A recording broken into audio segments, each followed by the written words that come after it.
নমস্কার বন্ধুরা, সর্বগুণ সম্পন্নার আরেকটি ভিডিওতে আপনাদের সবাইকে স্বাগত জানাই। আমরা সবাই জানি আগামী 4ঠা সেপ্টেম্বর পালিত হতে চলেছে শুভ জন্মাষ্টমী। অর্থাৎ এই বছর মানে 2026 সালের জন্মাষ্টমী উদযাপিত হবে 4ঠা সেপ্টেম্বর শুক্রবার। ওই দিন আমরা সবাই যে যার মতো করে ভগবান শ্রীকৃষ্ণের সেবা করতে চাই। তাই আজ আমি এই ভিডিওতে এমন কিছু টোটকা শেয়ার করছি যেগুলি পালন করলে অনায়াসেই ভগবানের আশীর্বাদ পাওয়া যাবে।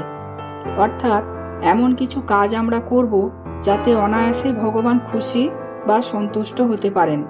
জন্মাষ্টমীর দিন কিছু বিশেষ টোটকা ও নিয়ম মেনে চললে শ্রীকৃষ্ণের কৃপা লাভ করা যায় এবং ভাগ্য ও সুখ সমৃদ্ধি বৃদ্ধি পায়।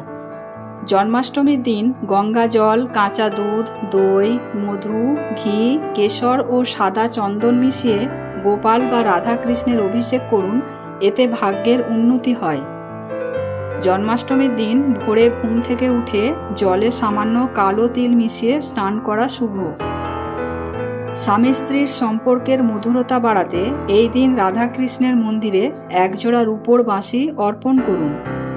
জন্মাষ্টমীতে একজোড়া তুলসী পাতায় সাদা চন্দন মাখিয়ে তা নিবেদন করুন শ্রীকৃষ্ণের চরণে।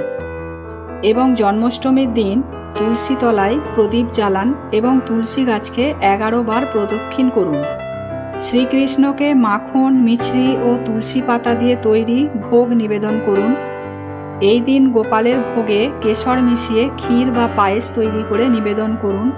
শ্রীকৃষ্ণের প্রিয় মাখন ও মিছরি ভোগ হিসেবে অবশ্যই দিন। জন্মাষ্টমীর দিন বাঁশি, শ্রীকৃষ্ণের ছবি বা মূর্তি কিংবা ছোট আকারের কামধেনু গাভীর মূর্তি ঘরে আনলে সুখ ও সমৃদ্ধি আসে।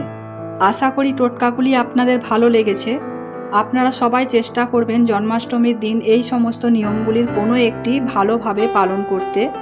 ভগবানের আশীর্বাদে আপনাদের সবার সুখ সমৃদ্ধি হোক এই আশায় আজকের ভিডিওটি এখানেই শেষ করছি। সবাই খুব ভালো থাকবেন। ধন্যবাদ।